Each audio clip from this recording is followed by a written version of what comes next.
Saudara, coba saudara ikut seluruh iklan kecantikan rambut di televisi. Seluruh iklan kecantikan rambut di televisi mengarahkan saya dan saudara untuk ambil kesimpulan seolah-olah kalau orang rambut lurus itu lebih baik dari rambut keriting. Akhirnya setiap kali yang rambut lurus berdiri itu kita macam bagaimana? Saudara, saya protes. Berkhotbah dalam banyak acara mendorong budaya positif Valentine. Saya bilang begini, di hari kasih sayang ini yang paling akan menikmati belayan seorang suami adalah mereka yang rambut keriting, bukan yang rambut lurus. Yang keriting yang paling menikmati. Kok bisa begitu? Iya. Yang rambut lurus itu dibelai tidak terlalu indah lah, tidak terlalu. Mungkin karena lurus jadi licin. Kita taruh tangan di kepala terus kita bilang sayang. Tidak dapat itu. Tidak dapat itu. Masa saya Aku berkata kepadamu, kasihilah musuhmu, berbuatlah baik bagi yang membencimu, mintalah berkat bagi yang mengutuk, berdoa bagi yang mencacimu. Kalau pipi kirimu ditampar, berikan juga pipi kanan.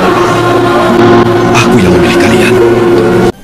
Ya Tuhan Allah, kami mohon kepadamu, kuatkanlah dan teguhkanlah iman kami, supaya waktu di mana kami belajar firman Tuhan, biarlah ini menjadi waktu paling baik bagi kami. Kami berdoa Tuhan menjauhkan semua penggoda pencobaan, biar di dalam damai-Mu kami belajar firman Tuhan. Terima kasih banyak Tuhan, kami rindu pada firman-Mu. Berfirmanlah bagi kami Tuhan. Di dalam nama Yesus firman yang hidup itu kami berdoa. Amin. Jemaat, marilah kita berdiri untuk mendengarkan pembacaan Alkitab yang terambil dari kitab Amsal pasal 20 ayat 6. Amsal pasal 20 ayat 6. Banyak orang menyebut diri baik hati, tetapi orang yang setia, siapakah yang menemukannya? Saya ulangi, banyak orang menyebut diri baik hati, tetapi orang yang setia, siapakah menemukannya? Demikian pembacaan Alkitab. Haleluya. Dalam tema kita dan pembacaan kita hari ini yaitu baik hati dan setia. Sama-sama baik hati dan setia. Coba yang baik hati boleh angkat tangan. Nah, ini memang saya lihat separuh ragu-ragu. Yang setia boleh angkat tangan. Amin. Tidak ada dusta di antara kita. Yakin? Saudara-saudara, saya ingin mulai mengatakan kepada kita saudara-saudara bahwa baik itu tidak cukup disebut baik, harus pakai baik hati. Kenapa? Yang kebaikan itu harus digerakkan dari dalam hati. Supaya apa? Itu spiritualitas, gerakan dari dalam keluar. Yang dari luar ke dalam itu namanya pencitraan. Yang dari luar ke dalam namanya, di Petra ini ada biasa pencitraan. Ada ikut ibadah sekarang pakai baju warna, nah inilah yang dari dalam. Kenapa? Saya mau kasih tahu saudara bahwa ingat bahwa semua yang kelihatan baik belum tentu dibangun di atas motivasi yang benar. Berdoa itu tutup mata, amin. Apakah semua yang tutup mata pasti berdoa? Kelihatan berdoa. Ingat bahwa tidak semua senyum itu tulus. Saya datang, saya bilang selom, dalam bilang selom, saya lewat baru betul. Di GPIB Petra ada begitu? Majelis atau jemaat? Majelis jemaat. Nah, ini kita tadi masalah ini. Baik, saudara-saudara, dia harus bergerak dari dalam keluar. Yang di dalam itu apa? Yang di dalam itu teologi. Yang keluar itu apa? Yang keluar itu etika. Perjumpaan teologi dan etika itulah spiritualitas. Makanya baik itu tidak cukup, harus baik digerakkan dari dalam keluar, digerakkan. Saudara-saudara, tahun politik ini bikin orang baik terlalu banyak. Tapi apakah memang dari hati? Saudara juga tahu? Bukan begitu. Dia harus dari hati. Saudara-saudara, saya berkhotbah di bank-bank yang ada di Kupang, saya bilang begitu. Ini ibu-ibu yang kerja di bank ini cantik-cantik semua. Mau lihat jauh atau lihat dekat tetap cantik. Mereka pakai baju bagus-bagus, pakaian bagus-bagus, kerja di dalam ruangan yang tertata rapi, ber-AC lagi. Kita pergi ke bank itu macam kita tidak mau pulang. Macam kamu lihat-lihat orang terus begini. Kita baru naik tangga terakhir, dengan santun sekali mereka bilang begini, selamat siang, ada yang bisa kami bantu? Terus saya tanya orang, ibu-ibu, siapa di antara ibu-ibu yang ketika bangun pagi lihat suami bangun, terus dia bilang, selamat pagi, ada yang bisa kami bantu? Jadi yang kelihatan baik itu mesti digerakkan sungguh-sungguh dari dalam hati. Amin kan? Nah itu pertama. Tapi yang kedua, saudara-saudara, saya ingin sampaikan kepada kita bahwa baik itu, kebaikan itu terjadi karena apa? Banyak orang berusaha untuk menjadi orang baik, tapi apa yang menjadi penggeraknya harus menjadi serius. Saya mau mengatakan begini, kebaikan itu adalah respon terhadap kasih karunia. Kebaikan adalah respon terhadap kasih karunia. Kasih karunia terbesar itu adalah Tuhan Yesus mati bagi saya dan saudara. Amin. Itu yang paling besar, dan setiap orang yang berespon terhadap kasih karunia itu, dia akan berbuat kebaikan. Saya kasih contoh. Anggap saja saya dengan satu anak muda itu kami dua tidak kenal. Saya dapat dia punya nomor telepon, saya telepon dia, kakak, sebentar malam jam 12 bisa ketemu saya di depan rumah jabatan gubernur. Kira-kira dia mau ke tidak? Mau ke tidak? Dia ada ayam 1 ekor di rumah, saya pergi ke dia rumah, kira-kira dia kasih saya itu ayam ke tidak? Kasih ke tidak? Tidak. Saya ganti pertanyaannya, saya mau kasih dia mobil baru 1, mobil baru, kira-kira dia mau tidak? Terus saya beli kasih dia mobil baru 1, Toyota Alphard. Waktu dia dapat dengan cuma-cuma dari saya, ada perubahan tingkah laku dari dia ke saya atau tidak? Saya telepon jam 12 malam, datang ke tidak? Saya pergi ke dia punya rumah, ada ayam 1, dia kasih ke tidak? Kenapa dia tiba-tiba baik begitu? Kenapa tiba-tiba dia baik begitu?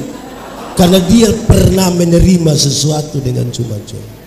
Jawabannya saudara, kalau orang menanggapi kasih karunia Tuhan itu dengan baik, seluruh pelayanan, seluruh perbuatan baik dia berikan sebagai ungkapan syukur dia terhadap kasih karunia. Amin.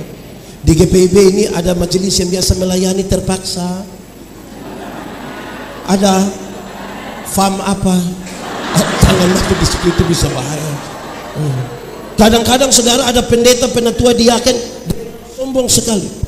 Dengan sombong sekali begini, Pak Pendeta, sebenarnya dulu saya tidak mau, tapi habis orang sudah pernah dengar itu kalimat atau sendiri ucap.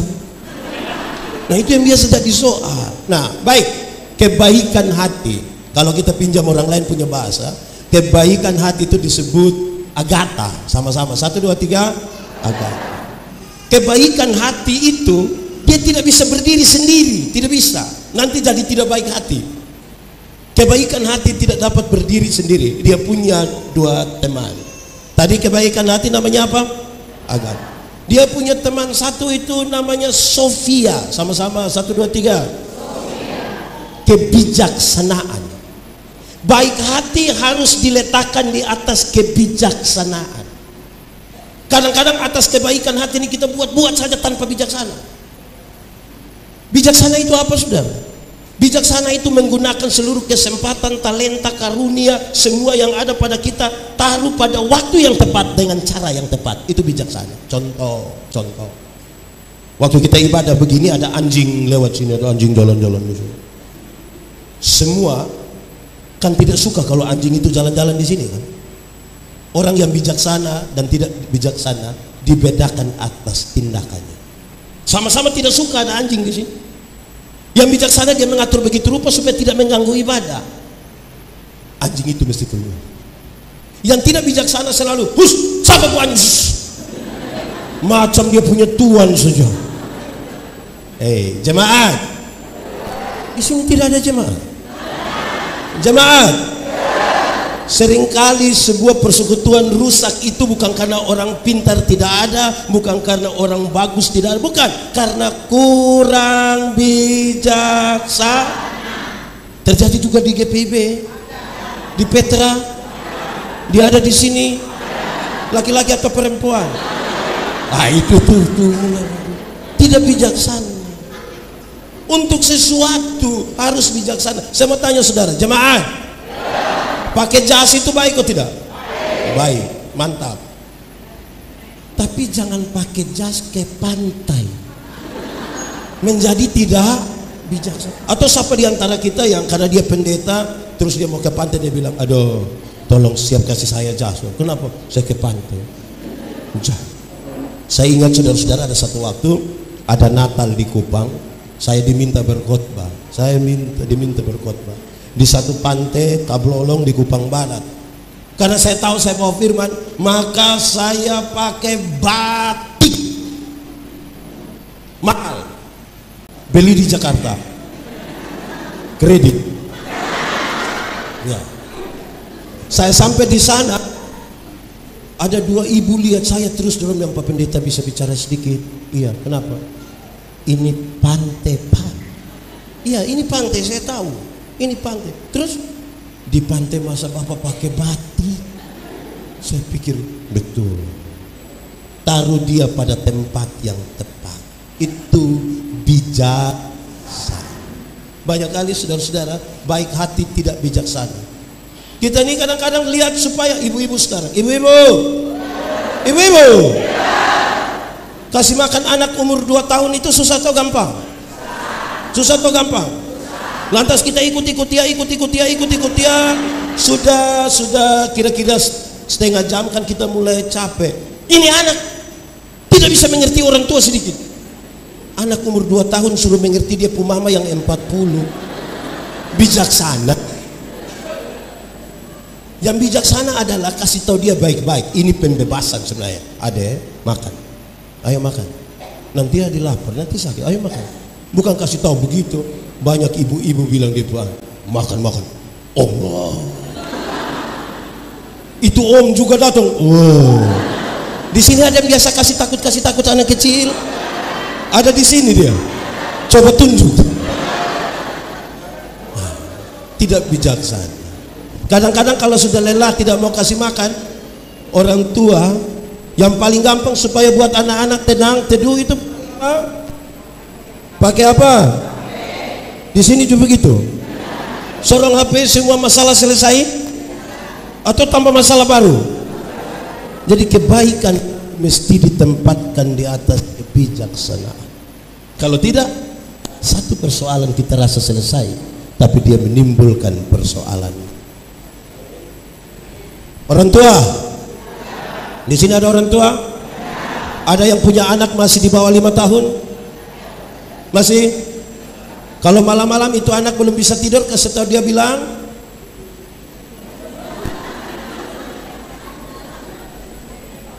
saya mau bilang begini saudara, ada banyak orang tua kurang bijaksana, termasuk saya juga pasti. Ketika anak-anak belum bisa tidur, harusnya kasih tahu dia baik-baik, adek, ayo tidur, adek, bobo, biar bangun pagi itu segar. Ayo sayang, ayo.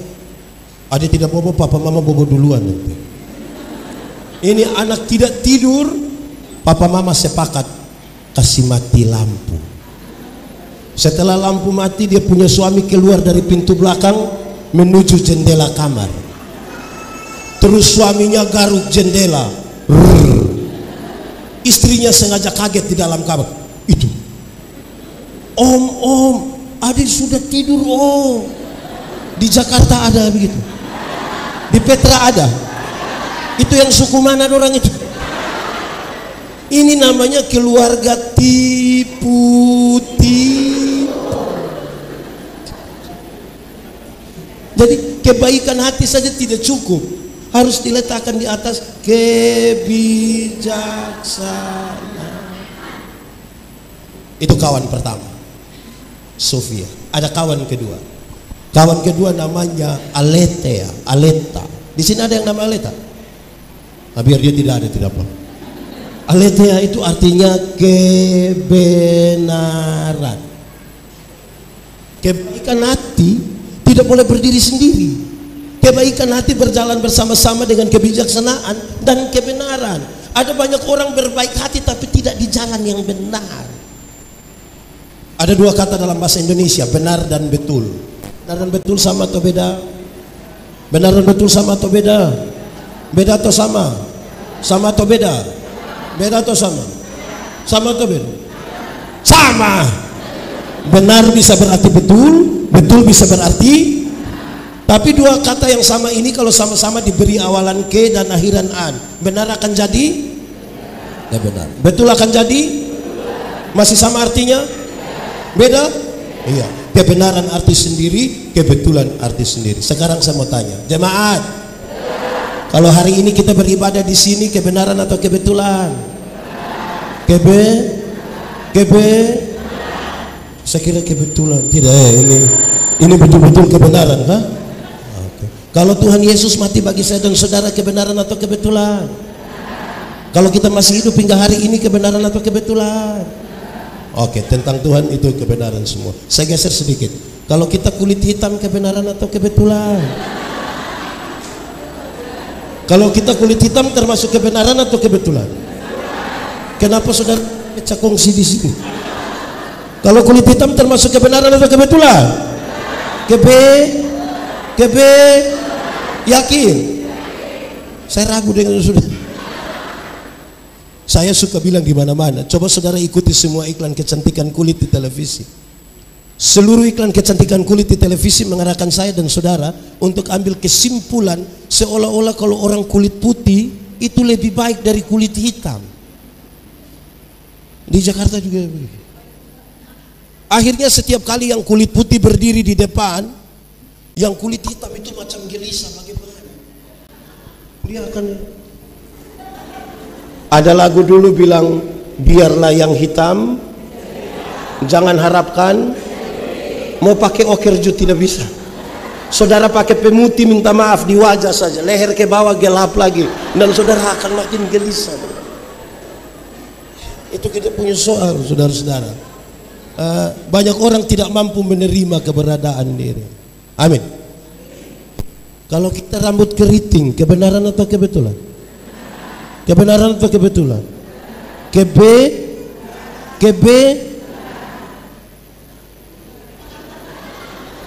Saudara, coba saudara ikut seluruh iklan kecantikan rambut di televisi. Seluruh iklan kecantikan rambut di televisi mengarahkan saya dan saudara untuk ambil kesimpulan seolah-olah kalau orang rambut lurus itu lebih baik dari rambut keriting. Akhirnya setiap kali yang rambut lurus berdiri itu kita macam bagaimana? Saudara, saya protes. Berkhotbah dalam banyak acara mendorong budaya positif Valentine. Saya bilang begini, di hari kasih sayang ini yang paling akan menikmati belayan seorang suami adalah mereka yang rambut keriting, bukan yang rambut lurus. Yang keriting yang paling menikmati. Kok bisa begitu? Iya. Yang rambut lurus itu dibelai tidak terlalu indah lah, tidak terlalu. Mungkin karena lurus jadi licin. Kita taruh tangan di kepala terus kita bilang sayang, tidak dapat itu, tidak dapat itu. Masa saya, yang keriting itu dibelai menarik. Saya lebih dapatlah, saudara. Jujur terhadap kita punya diri sendiri. Amin kok, jemaat. Kalau kita punya istri cerewet sekali, kebenaran atau kebetulan? Kebenaran atau kebetulan? Saya tidak masuk di saudara pun keluarga lah. Tidak berani. Jadi saudara-saudara, nah saya mau bilang pada saudara, banyak orang merasa tinggal di dalam kebenaran, padahal belum tentu. Banyak orang merasa tinggal di dalam kebenaran, padahal belum tentu. Kenapa? Kebenaran dalam Alkitab punya 3 unsur. Punya berapa unsur? 1, kebenaran itu punya unsur legal. Sama-sama, kebenaran punya unsur legalitas. Ikut aturan. Semua bentuk pelanggaran terhadap aturan Tuhan tidak setuju dengan itu, tidak setuju. Tuhan tidak mau. Legalitas yang dibangun di atas pulihnya hubungan manusia berdosa ini dengan Tuhan. Itu legal. Saya pakai contoh. Jemaat, tahu motor? Pernah naik motor? Siapa punya motor? Sendiri? Sudah lunas? Iya, memang kalau beli harus sampai kasih lunas, kan? Kalau saudara naik motor, ada SIM, ada SNK, pakai helm, lampu-lampu ada, kaca spion ada. Ada operasi lalu lintas di situ. Berani pergi? Kenapa berani? Karena ikut. Coba kalau SIM tidak ada, lampu-lampu tidak ada, tidak pakai helm, tidak ada STNK, ada operasi lalu lintas di situ, berani pergi? Kenapa tidak berani? Kan saudara punya om polisi toh.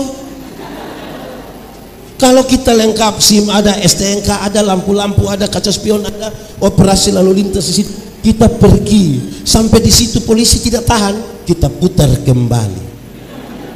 Polisi bilang, kenapa putar kembali? Pak, tolong tilang saya ikut aturan. Di Petra ini ada yang biasa langgar aturan? Ada? Di sini? Jangan tunjuk. Kebenaran itu legal, ikut aturan. Banyak kali kita kira dengan berbaik hati langgar aturan juga tidak apa-apa. Tipu itu boleh kok tidak? Tipu boleh kok tidak? Tipu boleh kok tidak? Kalau untuk kebaikan kita tipu boleh? Apa-apa? Ulang. Tipu boleh kok tidak? Tipu boleh atau tidak? Kalau untuk kebaikan kita tipu boleh? Boleh? Tidak boleh. Tidak ada tipu untuk kebaikan. Tipu itu tipu. Satu tipu melahirkan tipu baru. Kalau kita bilang begini, Bapak, kenapa tidak ke gereja? Perasaan dengan pendeta tanya, terus dia bilang, saya sakit Pak Pendeta, saya sakit. Ini tipu ini. Ketemu istrinya, kita bilang, Ibu, bilang Bapak ada sakit. Karena ibu tidak tahu, ibu bilang tidak. Kita ketemu dia, kita bilang, Bapak, ibu bilang Bapak tidak sakit. Terus dia bilang, sebenarnya saya sakit tapi belum kasih tahu ibu.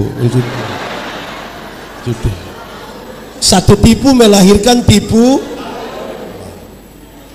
Alkitab bilang, bapa dari segala penipu ialah iblis. Jadi pada waktu kita tipu, kita punya papa namanya. Di sini ada papa yang nama begitu. Pak Pendeta, kami di Petra kami tidak tipu, kami tidak tahu tipu. Kami hanya pakai dua kata, sebenarnya dan tapi. Kenapa tidak ikut gereja? Sebenarnya saya ikut, tapi kalau sudah tapi tidak. Kenapa tidak terima jadi majelis jemaat, penatua atau diaken? Sebenarnya saya terima, tapi. Jadi kalau sebentar saudara pulang dari sini, ketemu orang yang harusnya datang gereja tapi dia tidak datang, terus kita tanya, kenapa tidak ikut ibadah?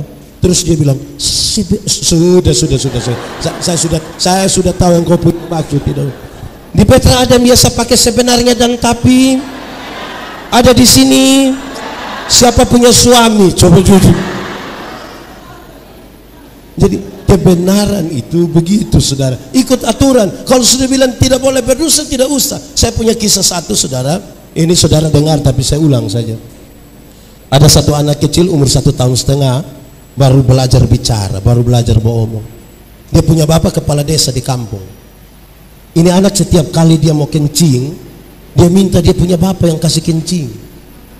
Tapi dia pun bapak kan perasaan, masa saya pejabat anak kecil suruh saya kasih kencing. Maka dia ajar dia punya anak, Ade, kalau Ade mau kencing, Ade kasih tahu, bilang Ade mau menyanyi. Itu jurus berhasil. Setiap kali ini anak mau kencing, dia kasih tahu dia punya papa, yo, Ade mau menyanyi. Dia punya bapak ambil dia putar-putar di luar, kasih kencing dia, selesai. Satu waktu dia punya papa mama berangkat ke Jakarta, titip ini anak di dia punya om no. Tengah malam ini anak mau kencing, dia kasih bangun dia punya om. Adik menyanyi. Dia punya om karena tidak tahu, dia punya om bilang, jangan ini tengah malam, jangan. Ini anak tidak bisa, dia bilang om, yo, ada mau menyanyi. Dia punya om yang tidur, nanti orang di sebelah mari itu orang tidur.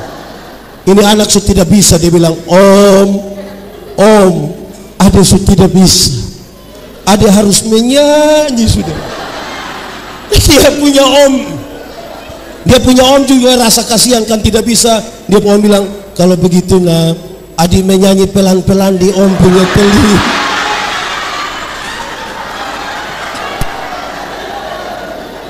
Ini anak bangun dia kencing di dia punya telinga. Saya tanya dulu, siapa yang salah? Siapa yang salah? Om atau bapak? Om atau bapak? Bapak atau om?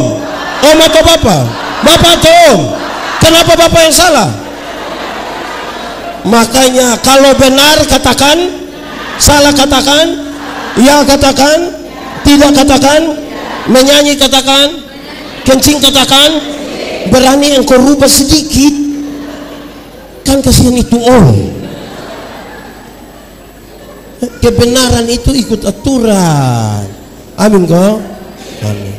Kedua, kebenaran dalam Alkitab itu punya dimensi moral. Punya dimensi apa? Moralitas. Moralitas itu kesatuan antara pikiran, perkataan, perbuatan. Kesatuan pikiran, perkataan, perbuatan. Makanya Paulus nasihat, apapun yang kamu perbuat, perbuatlah dengan segenap hatimu seperti untuk dan bukan untuk. Kami sharing tentang ilmu berkhotbah. Orang tanya saya, pendeta, khotbah yang baik itu yang bagaimana? Saya bilang, engkau punya maksud. Khotbah yang baik itu tulis atau tidak tulis, berapi-api atau berair-air. Saya bilang khotbah yang baik bukan soal tulis atau tidak tulis, bukan soal berapi-api atau berair-air. Khotbah yang baik ialah omong apa buat begitu. Jangan omong lain buat. Amin. Ada orang yang lebih parah, bukan sekedar omong lain buat lain. Ada malah pikir lain, omong lain, buat lain, hasilnya kelainan. Jadi kalau saudara ketemu orang kelainan itu sinkron semua kan? Pikirnya lain, omongnya lain, tindakannya. Di sini ada saudara-saudara, kadang-kadang kita ini bermasalah di situ. Saya mau tanya kita, ini bahan-bahan lama, saya mau tanya kita. Kalau orang tolong kita terus kita bilang terima kasih, itu orang tolong kita terus kita bilang terima kasih, itu baik atau tidak? Yakin? Amin? Yes? Oke, begitu saya mau tanya, bapak-bapak mana, suami mana yang pagi-pagi ibu siap sarapan terus suaminya bilang, ibu terima kasih? Ada? Ada? Kok ibu tegas sekali ya? Ada? Saudara, kalau ada mantap lah. Ada banyak suami istri siap sarapan tidak terima kasih. Tapi kalau istirahat kantor terus dia makan di warung, sudah bayar lagi, terima kasih lagi. Kadang-kadang dia janji itu, mbak, yo besok saya datang lagi, mbak. Di Jakarta ada begitu, di Petra ada, FAM. Saya mau bilang, saya mau tanya loh, yang enak saya pakai mic ini atau yang ini? Saudara, yang ini? Iya, betul. Betul. Bapak-bapak, di sini tidak ada bapak-bapak. Bapak-bapak, coba sebentar pulang dari sini, ibu siap makan malam, coba bapak terima kasih sama ibu. Coba. Bisa? Yakin? Waktu ibu siap makan, terus bapak bilang terima kasih. Itu ibu pikiran, itu dia pikiran. Ibu punya pikiran itu mengerucut pada dua hal. Pertama, pasti ibu pikir begini, tidak tahu roh apa sudah naik di saya punya suami. Atau jangan-jangan yang kedua ibu pikir begini, jangan-jangan ini hari terakhir. Jadi dia tiba-tiba, itu kita soal moral ini. Atau yang kedua, saya mau tanya kita dulu, jemaat, mengalah itu baik atau tidak? Yakin? Amin? Yes. Kalau begitu saya mau tanya, setiap kali suami istri bertengkar, siapa mengalah duluan? Suami atau istri? Istri atau suami? Istri atau suami? Suami atau istri? Kita sama-sama tahu mengalah itu baik. Tapi ketika bertengkar, dua-dua tidak mau mengalah.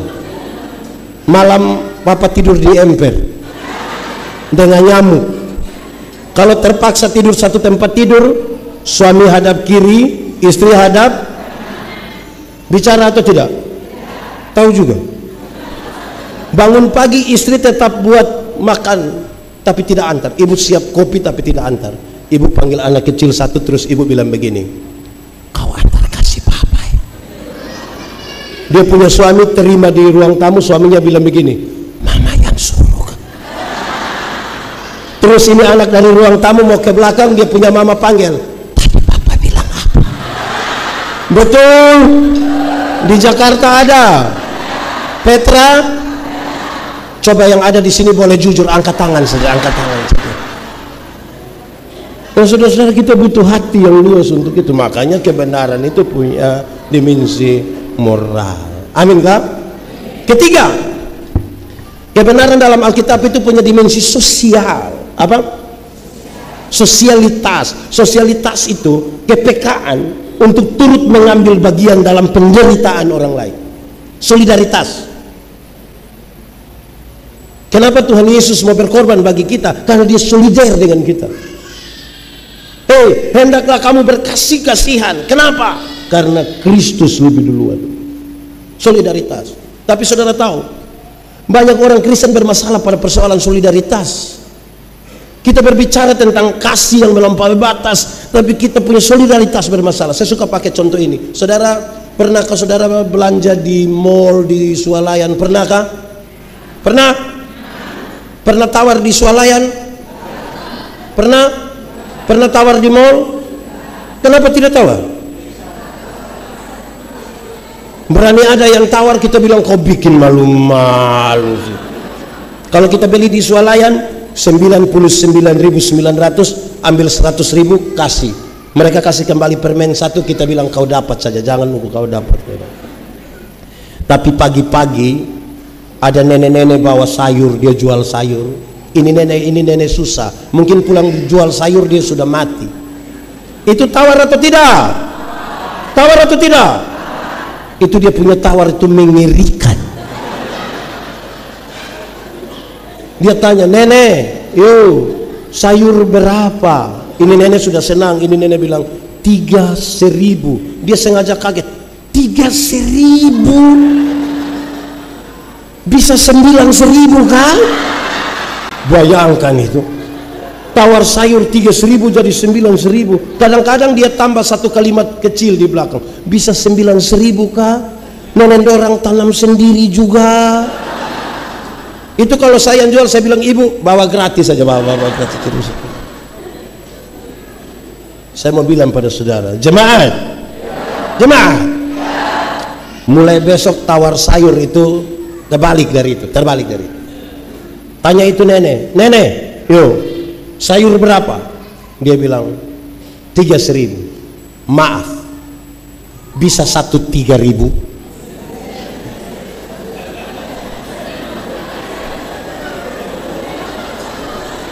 Kalau sampai bisa tawar sayur 3.000 jadi 3.000, hanya 3 kemungkinan. Kemungkinan pertama itu orang punya solidaritas sosial yang kuat sekali, pantas dipuji, pantas ditiru. Tapi yang kedua mungkin makan puji. Atau yang ketiga mungkin gila juga. Kebenaran itu berdimensi sosial. Ini tawar sayur 3.000 jadi 9.000, padahal turun dari mobil Innova. Di tangan kanan ada iPhone, tangan kiri ada Samsung terbaru, masih ada Nokia dalam tas, pakai rantai salib berat 2 kilo. Tawar sayur 3.000 jadi 9.000 itu. Di sini ada. Itu ibu ada di sini, pakai baju orange.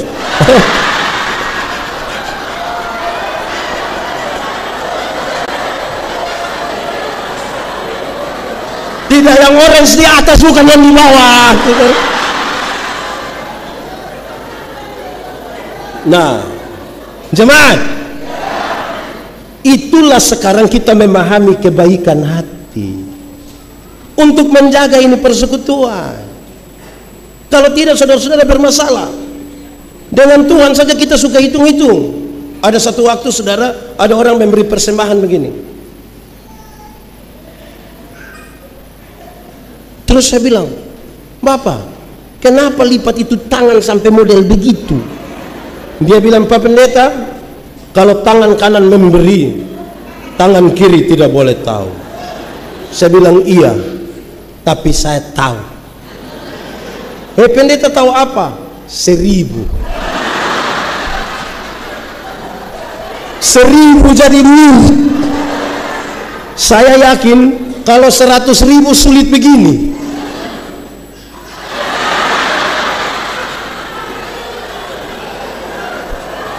Sudah begini lagi pakai sengaja batuk lagi. Itu bukan kebaikan hati. Jemaat, zaman sekarang ini ketika ini perkembangan ilmu pengetahuan sangat besar, kadang-kadang kita ini punya kebaikan hati itu kepingin semua orang tahu kok, agak sedikit makan puji itu. Kasih super mie, Indomie 2 bungkus tapi foto ini orang, baru pakai captionnya begini, indahnya berbagi. Di Jakarta ada begitu, ada di sini, ibu-ibu atau bapak-bapak. Ada orang celaka, kita tidak tolong, bikin story. Hai guys, ada yang sudah mau mati guys.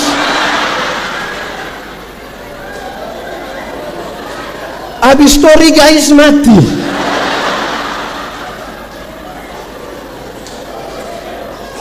Jemaat, saya kasih masukan di beberapa panitia perayaan hari-hari raya gerejawi.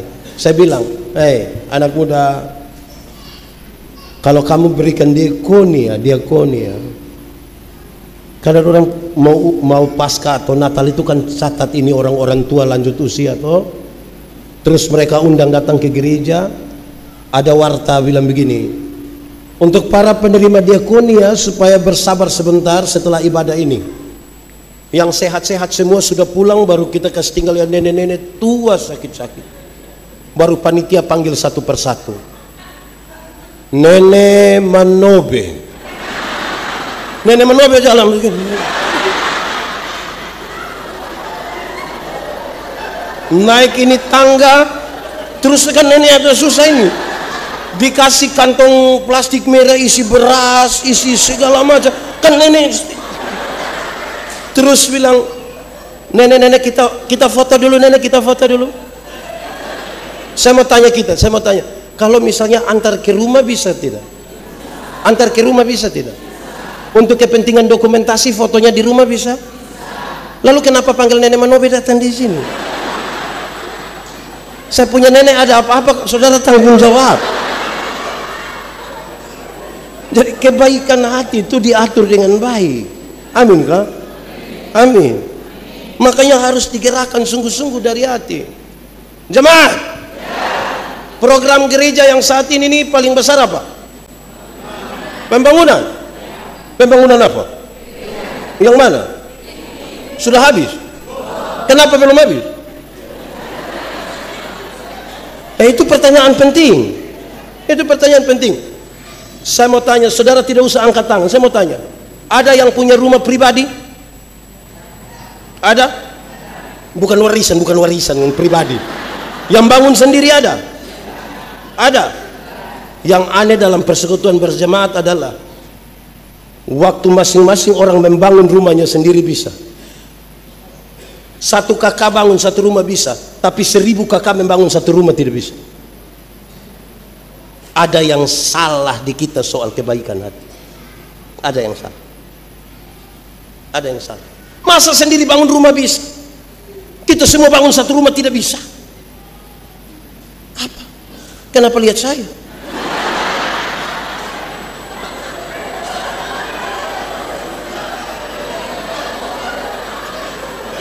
Jemaat, kadang-kadang kita terlalu khawatir.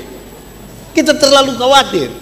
Yang menarik dalam kekristenan adalah ketika Tuhan makin memberkati dia makin khawatir dengan Tuhan. Contoh, berilah 1/10 dari hasilmu, lihatlah aku, ujilah aku, lihatlah nanti bejana pemerahanmu berlimpah-limpah. Benar itu janji Tuhan? Yakin? Amin. Saudara percaya? Janjimu seperti... Saudara tidak tahu ini lagu? Lalu kenapa suruh saya solo? 3, 4. Janjimu seperti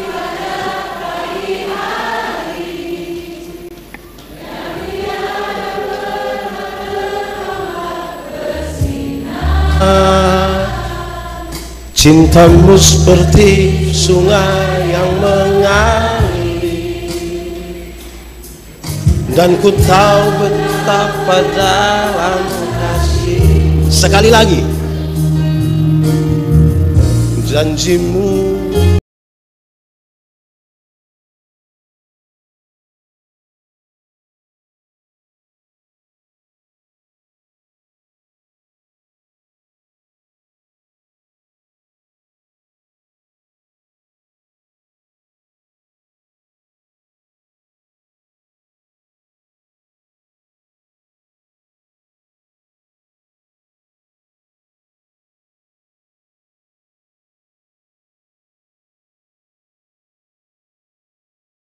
menyanyi lagu ini, saya lihat saudara menghayati janjimu, tapi saudara tidak meyakini janji Tuhan. Contoh, kalau 10.000 per puluhan berapa? Kasih, pasti kasih. Hanya 1.000 ini. Tuhan kasih naik 100.000 per puluhan, masih kasih? Kasih. Hanya 10.000 kacang-kacang. Tuhan kasih naik 1 juta per puluhan berapa? Masih kasih? Kasih kok hanya 1 lembar.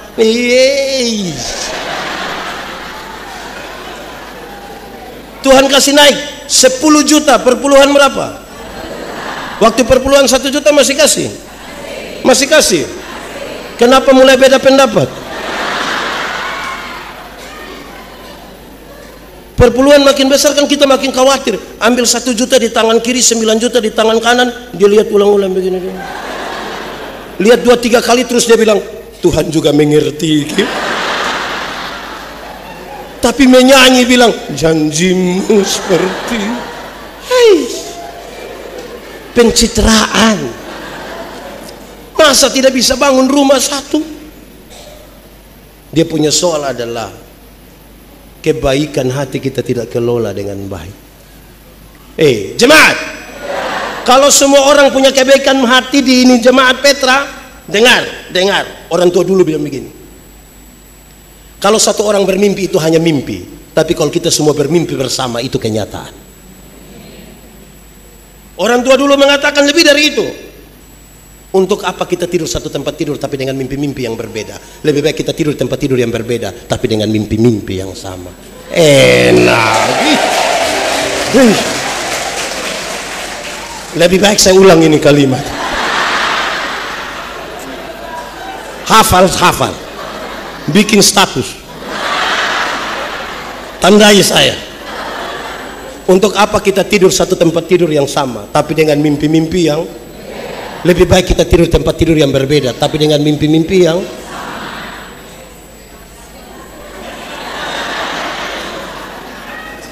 Membangun ini harus dengan mimpi yang sama. Jangan ketua jemaat bermimpi sendiri, majelis terpecah dua, satu mimpi sendiri, satu mimpi di sana. Jemaat ini pakai nama apa? Rayon atau apa? Sektor ini mimpi sana. Kalau satu orang bermimpi itu hanya mimpi, kita semua bermimpi yang sama adalah kenyataan. Itu bisa dimulai dari mana? Kebaikan hati. Kalau tidak kita hidup penuh kepalsuan. Kita penuh kepalsuan. Apalagi saudara-saudara, di sini ada orang Toraja, Batak, Manado, Indonesia, orang Timur ada. Tidak usah angkat tangan.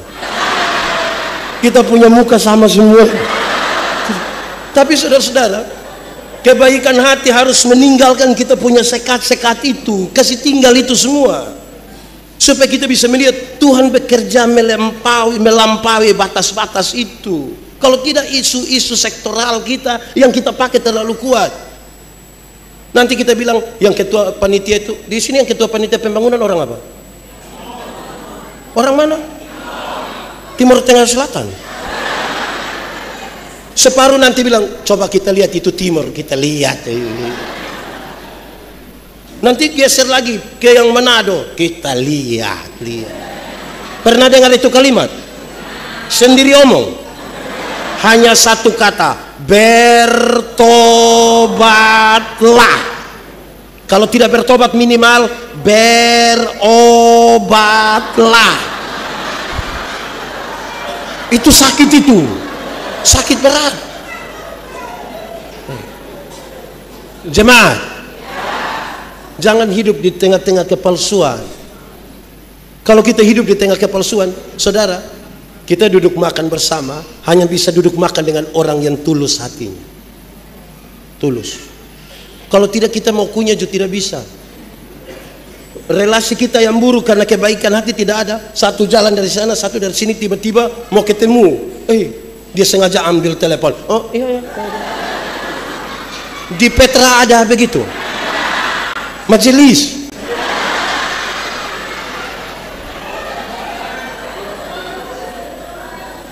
Kalau ada hanya satu kata, apa itu? Bertobat. Kalau tidak bertobat minimal dari kebaikan hati itu kita mengelola perbedaan-perbedaan. Jemaat, persekutuan itu bukan keseragaman. Satu pakai putih semua putih, satu pink semua pink, pakai bunga di dada.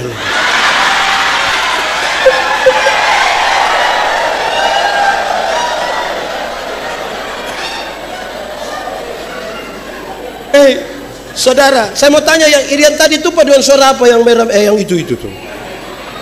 Perempuan kah? Saudara, waktu sepakat untuk itu baju warna begitu dengan itu bunga, semua langsung satu kata. Bertengkar toh? Tambah dengan yang tadi begini-begini.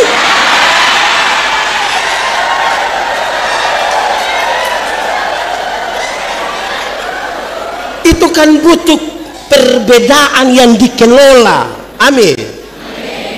Saya bayangkan latihan begitu berapa lama. Suami-suami dapat makan siang tidak itu. Itulah persekutuan. Amin. Jemaat. Ada satu waktu, ada satu acara, ada ribuan orang hadir, kebetulan saya yang khotbah. Sebelum saya khotbah ada ibu-ibu kasih kesaksian. Dia pun kesaksian ini, dia bilang begini, ada satu waktu antara tidur atau tidak tidur, dia dibawa oleh malaikat ke surga. Oh, dia lihat surga itu bagus sekali. Saya bilang, memang surga bagus. Terus dia jalan-jalan sampai di satu pojok, dia lihat ada ruangan dan dia coba-coba melihat ke dalam. Ternyata di dalam ruangan itu penuh dengan mulut-mulut. Tahu mulut? Tahu mulut? Mana? Terus dia tanya itu malaikat, kenapa itu ruangan mulut-mulut semua? Terus malaikat bilang begini, oh, itu mulutnya pendeta-pendeta. Kok bisa mulut pendeta? Iya, pendeta-pendeta itu khotbah bagus jadi mulutnya masuk surga, kaki tangan di neraka, Bang.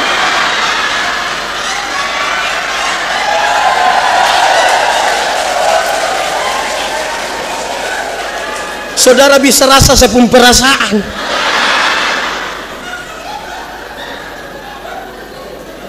Waktu mau khotbah saya bilang, ibu, kita dua selesaikan yang tadi. Saya bilang, ibu tahu pisau? Dia bilang tahu.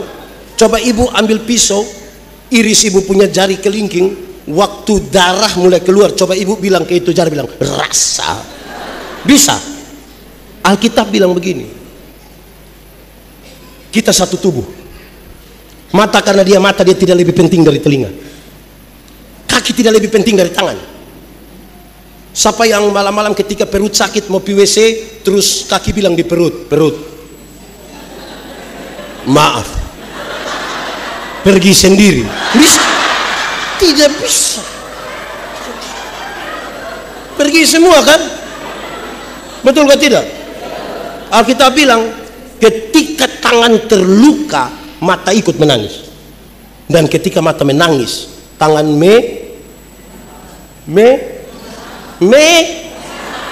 melap. Sudah, yang penting saudara mengertilah, supaya kita lihat kesatuan. Amin. Di GPIB Petra ini ada yang suka pikir sendiri-sendiri, kerja sendiri-sendiri. Ada orang apa?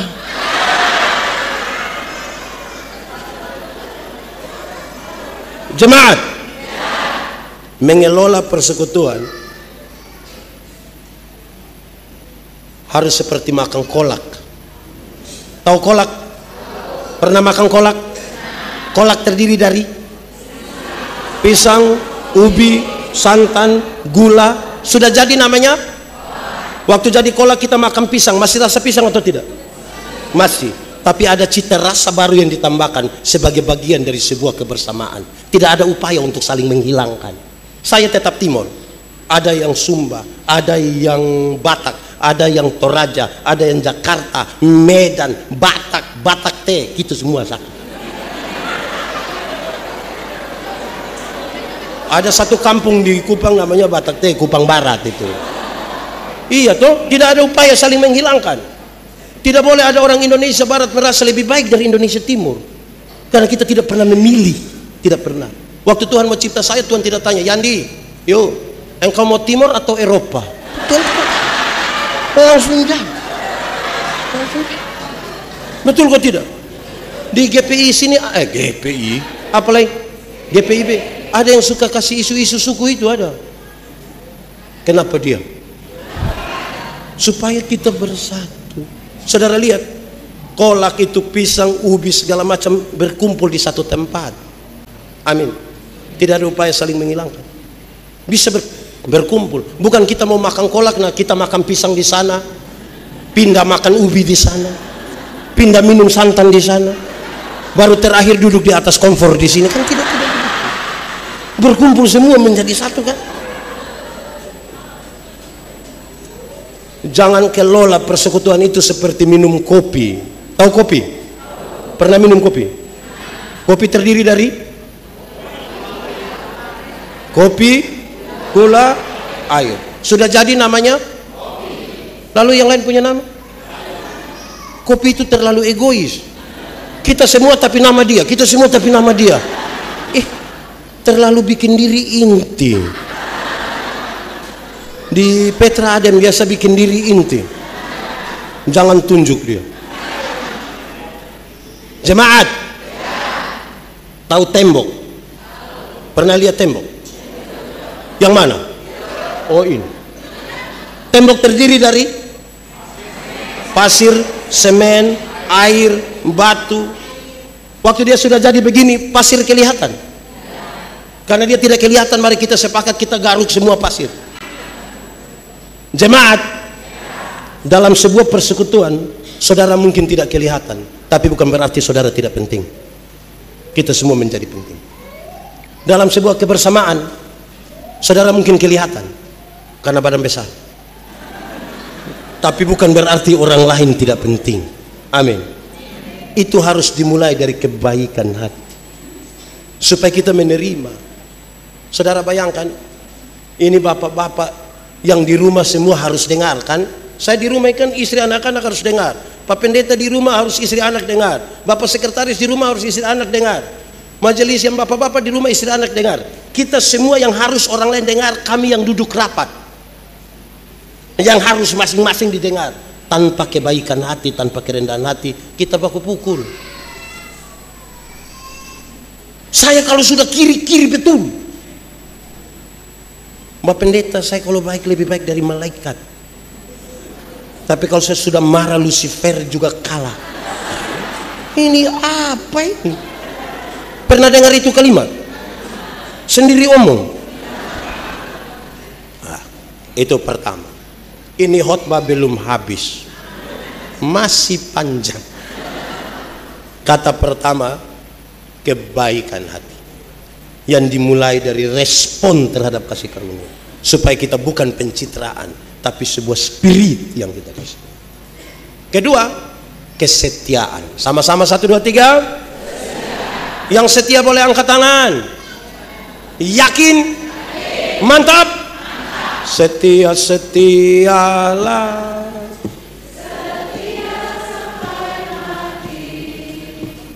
seperti, sambil tepuk tangan.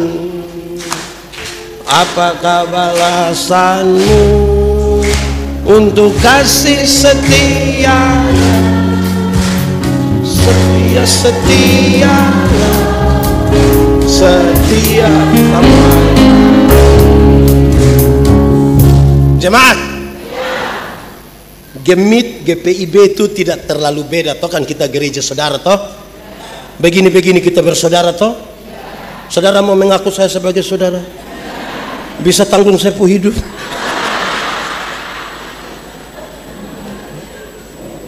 Anggota CD dan presbiter, majelis jemaat, penatua diaken, waktu diperhadapkan dalam kitab pun tata ibadah kan tanya, apakah jawabmu? Kita biasa jawab dengan ya, ya, dan percaya segenap hati itu berkaitan dengan ya, saya berani bicara begitu di hadapan Tuhan dan jemaatnya karena saya benar-benar percaya. Tapi yang kedua artinya adalah saya menjawab ya untuk masuk dalam persekutuan. Banyak yang jawab ya habis hilang. Di GPIB juga ada begitu. Yang ya habis hilang ada. Saya mau tanya dulu jemaat, kenapa di ibadah hari ini mama-mama lebih banyak dari bapak-bapak? Ini mama janda semua.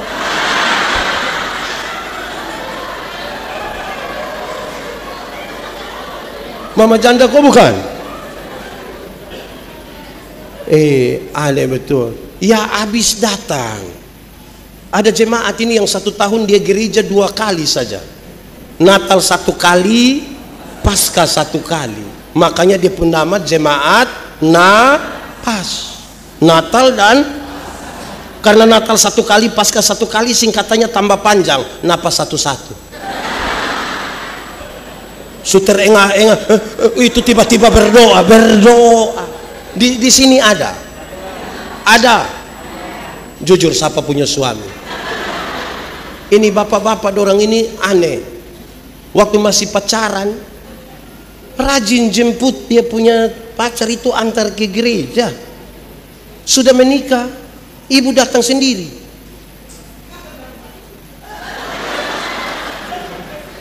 Terus nanti pendeta tanya suaminya, "Papa, kenapa lepas ibu sendiri ke gereja?" Dia bilang, "Pak Pendeta, waktu Pak Pendeta kasih nikah saya dengan ibu, kami 2 telah menjadi 1. Jadi kalau ibu sudah pergi itu sama dengan saya juga dulu. Memangnya kalau ibu sudah makan sama dengan bapak sudah makan?" Ini ibu-ibu juga 1, ini ibu-ibu dong ini. Yang pakai bunga dada juga. Ini ibu-ibu ini cantik-cantik begini datang gereja jalan sendiri. Terus pendeta bilang, "Ibu, mana suami?" Dia bilang, "Tahu sendiri."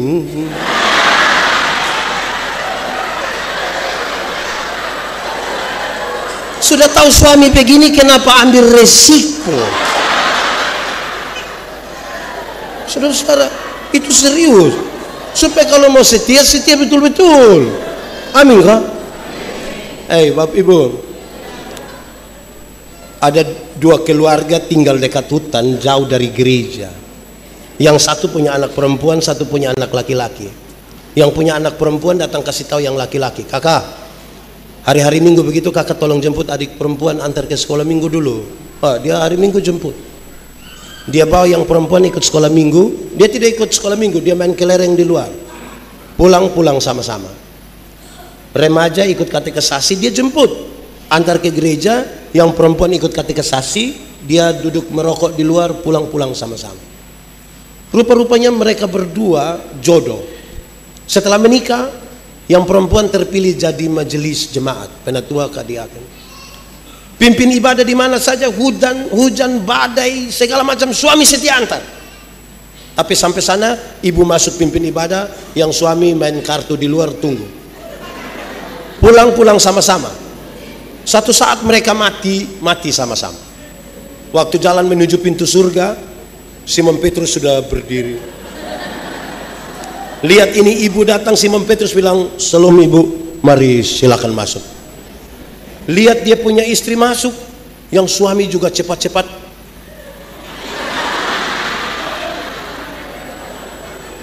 Pas dia mau masuk, Simon Petrus bilang, "Bapak, sabar Bapak, sabar." Dia bilang, "Sabar bagaimana?" "Pak, sabar sedikit." "Hei, yang masuk itu saya punya istri."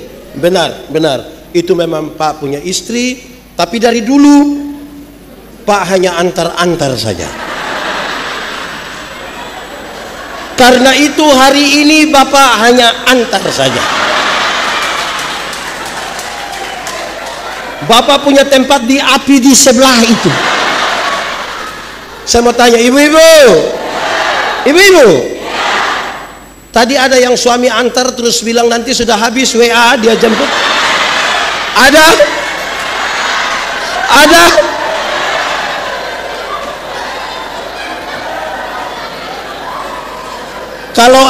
Kalau ada, pulang kasih tahu suami, ada salam dari Simon Petrus.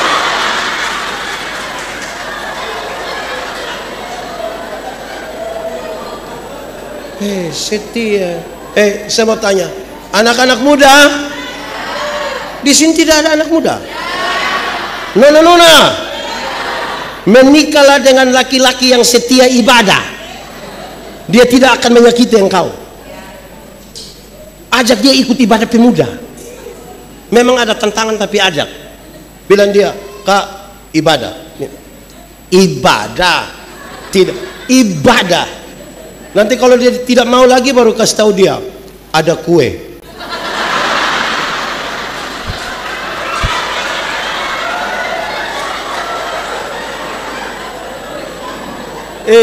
Kalau dia tidak setia dengan Tuhan, dia tidak akan pernah setia pada pasangannya. Orang yang tidak setia, makin setia seseorang dengan Tuhan, dia setia kepada orang-orang yang ada di sekitarnya. Amin. Jangan harapkan dia punya les di sini. Jangan harapkan. Satu saat itu les tidak ada, kosong semua, tidak akan ada. Dia harus rajin beribadah. Amin.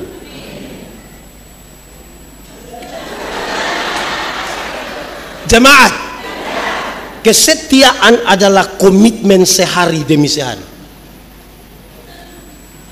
Bukan bilang dulu saya paling setia. Dulu apa? Sekarang. Dia komitmen sehari. Kesetiaan berkaitan dengan janji untuk diri sendiri, orang lain, dan melibatkan Tuhan. Itu proses terus. Setia. Saudara, setia itu membutuhkan kita punya sesuatu yang lebih. Dan yang lebih itu adalah kasih. 1, 2, 3. Yang lebih adalah kasih. Hafal. Kasih ialah. Omong. Ulang. Kasih ialah. Kebaikan. Tidak terpatahkan oleh apapun. Tidak akan berubah menjadi kebencian. Ulang-ulang. Kasih ialah. Kebaikan. Tidak terpatahkan oleh apapun. Tidak akan berubah menjadi kebencian. Dengar, rujukannya jelas. Karena begitu besar kasih Allah akan dunia ini. Apakah Tuhan Allah mengasihi dunia? Apakah dunia mengasihi Tuhan Allah? Lalu apakah karena dunia tidak mengasihi Tuhan Allah berhenti mengasihi dunia? Apakah Tuhan Allah membenci dunia? Saudara lihat, kasih tidak terpatahkan. Supaya jangan ada orang bilang begini, "Pak, saya terlalu hargai Pak. Tapi waktu saya lihat Pak Pus sifat asli begini, maaf. Itu bukan kasih, egois. Kalau engkau hanya bisa mengasihi orang yang berbuat baik kepadamu, apakah jasamu? Karena orang berdosa pun melakukan itu. Jemaat, yang paling gampang untuk memahami ini, ibu-ibu. Ibu-ibu, melahirkan itu sakit atau tidak? Terlalu sakit. Mau melahirkan normal atau abnormal tetap sakit. Sesar itu kan abnormal. Waktu ibu sakit melahirkan, kan suami hanya dari luar taruh tangan ke kepala baru bilang Yesus, tidak tolong kan? Sudah bilang Yesus lah, dia bayangkan kira-kira ini anak muka seperti siapa? Sakit.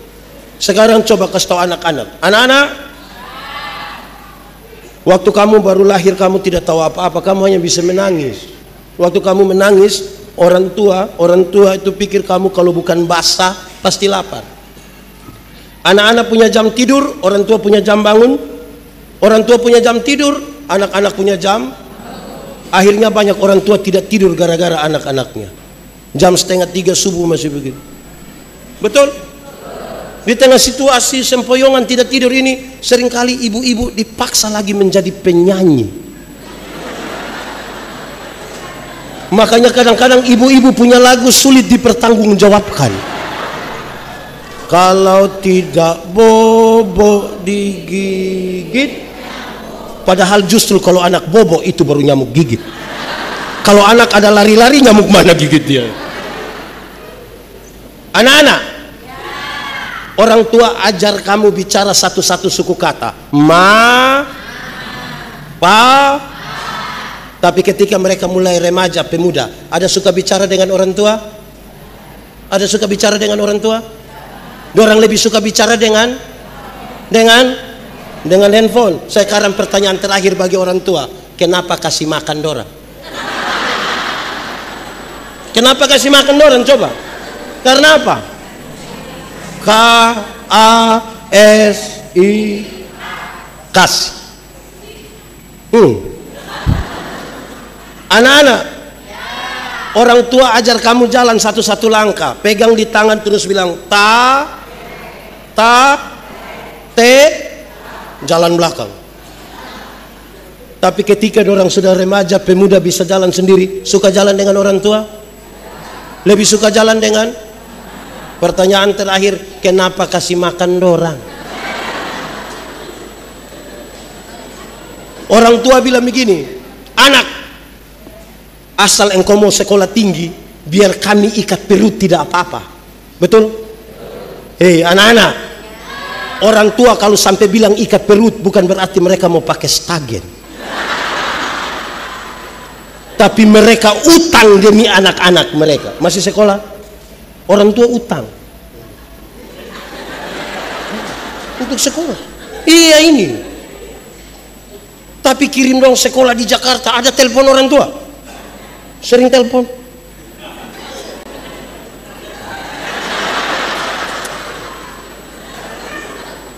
Biasanya telepon pada waktu orang tua tahu itu. Kenapa kirim? Jam 5 subuh mama punya handphone bunyi. Teneneng.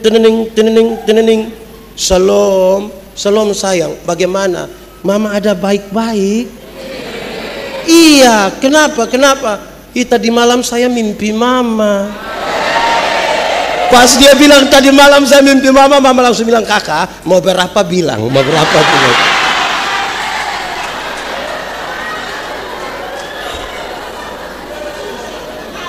Tidak pernah telepon orang tua, tapi pas wisuda pulang bikin syukuran di rumah, baru minta dia bawa sepatah kata. Belum bicara langsung, suruh diam.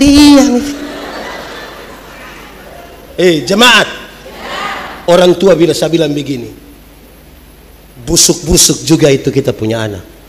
Betul? Itu yang saya mau tanya orang tua dong, kenapa bilang kami busuk? kasih yang bisa buat orang setia bahkan di waktu di mana penerimaan itu tidak ada lagi. Amin kah? Ini setia-setia semua.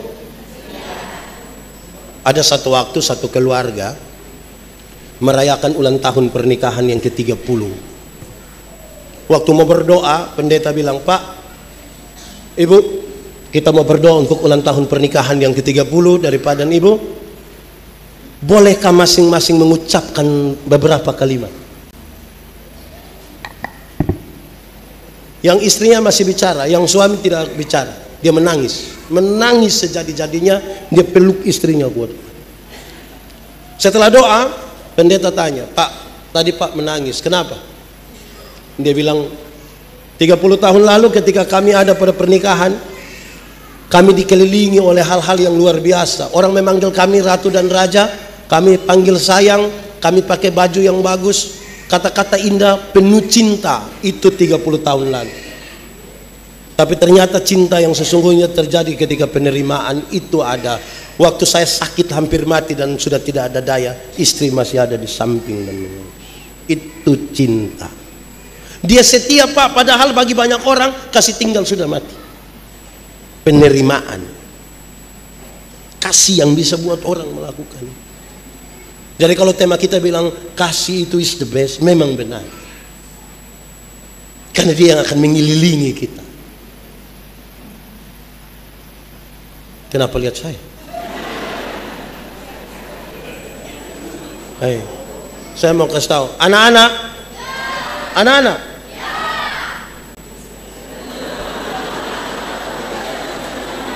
terlalu semangat ya. Anak-anak, orang tua lahirkan kita banyak-banyak, tapi dorong tidak titip kita di mana-mana.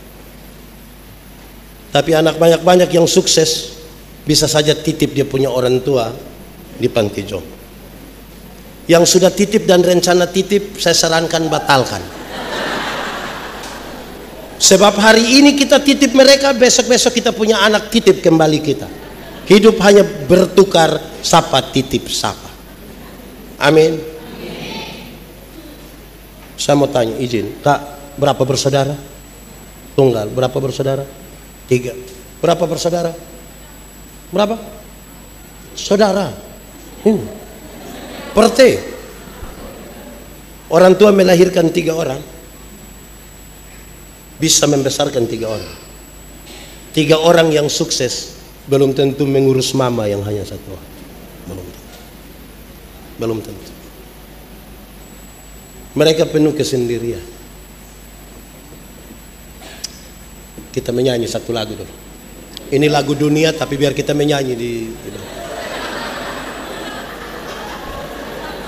kasih ibu tak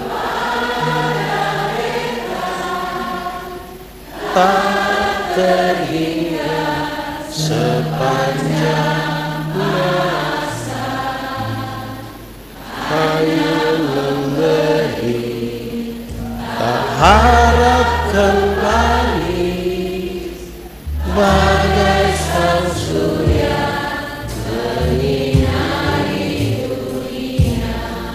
Coba kita ulang menyanyi lagu ini sambil bayangkan mertua punya muka. Kasih kepada siapa? Sampai kapan?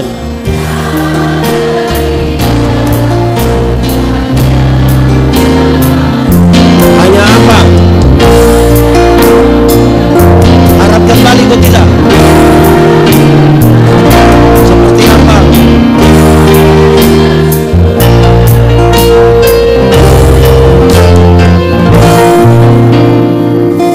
Online berjam-jam tapi tidak telepon orang tua sedih.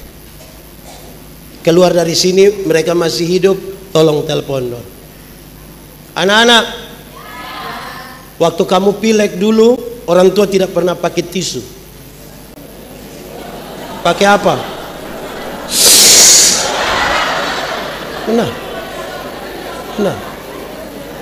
Anak-anak, waktu kamu buang air besar, mereka pakai tangannya sendiri. Tapi sayang, Waktu orang tua lanjut usia, di saat dia makin menurun fisiknya, waktu kamu semakin sukses, ternyata bukan anak kandung yang mengurus. Anak-anak kandung selalu beralasan di satu kata. Apa itu? Sibuk. Mungkinkah mereka berhenti berdoa bagi anak-anak mereka yang sibuk? Itu setia. Padahal tidak adil perlakuannya. Tidak adil. Tidak adil. Kasih.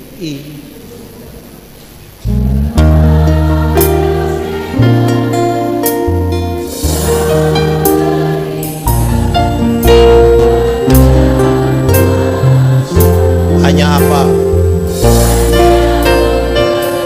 Harap kembali ke tidak. Seperti apa?